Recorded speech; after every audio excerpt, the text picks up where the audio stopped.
what have you found in working with your clients, specifically women with breast cancer? Do you see a common thread with, the grief or the trauma that they're experiencing? What are you seeing? I do. I really do. I mean, I love Louise Hay's work, You Can Heal Your Life. Mm-hmm. And I know that, most physical illness in traditional culture starts as an emotional, spiritual illness and turns in dis-ease. And so by the time it lands in the body, it's often been going on in the emotional body for many years. And with breast cancer, it's all about self-nurturing, and it's giving out to others, but not putting on our own oxygen mask first. And I'm sure you know what I mean by this. And so it really is about a return to self-love. Where are we not loving ourselves unconditionally? Where are we not showing ourselves grace and compassion in the same way we do with a best friend? And so I really feel like that's where breast cancer in particular relates to the heart, and it's so close to the heart as well. So it's just so personal for us. If it were in a different part of the body, I mean, I know all cancer's terrifying, but just the fact that it's so close to the heart, I feel like is a really big wake-up call.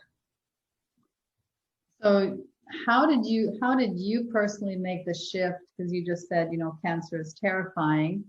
At what point did you go from fear-based to, confidence, I've got this, I know my body can heal? What was the kind of the trigger, the turning point there? Well, I really started trusting the inner healer that lives inside of me. And I remember, like, right after the diagnosis, I got rushed down the rabbit hole of some conventional medicine protocols, and I was sitting with a huge decision on my plate that just did not feel right for me. And I was just sobbing.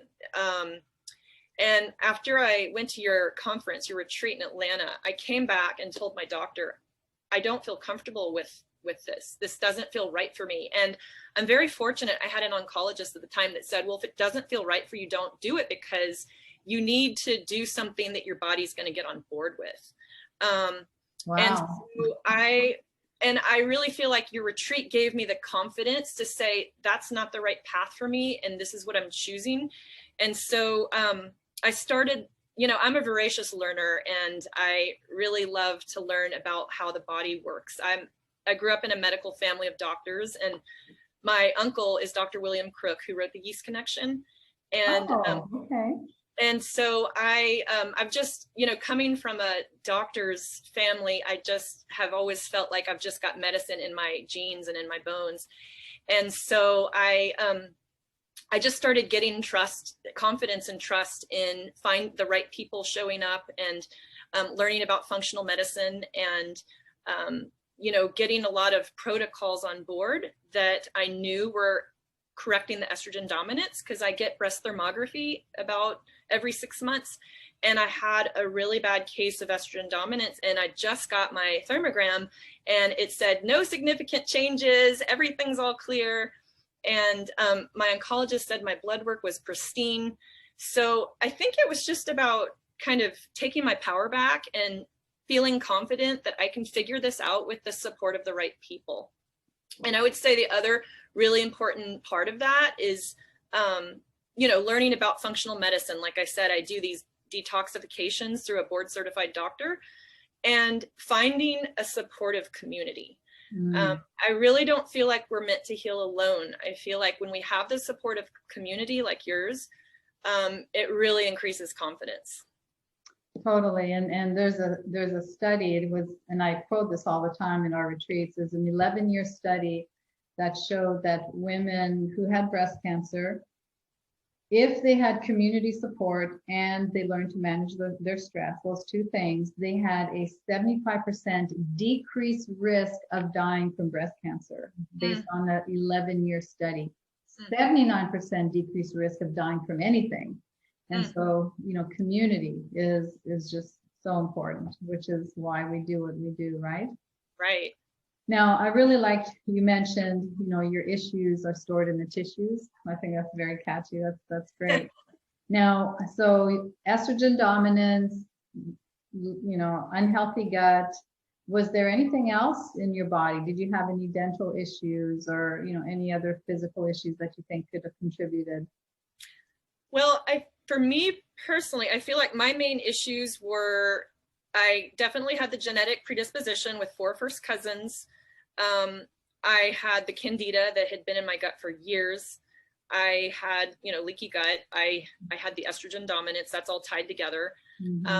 I had the emotional healing that needed to be addressed, but I don't really have any dental issues per se. I've looked into that. Okay.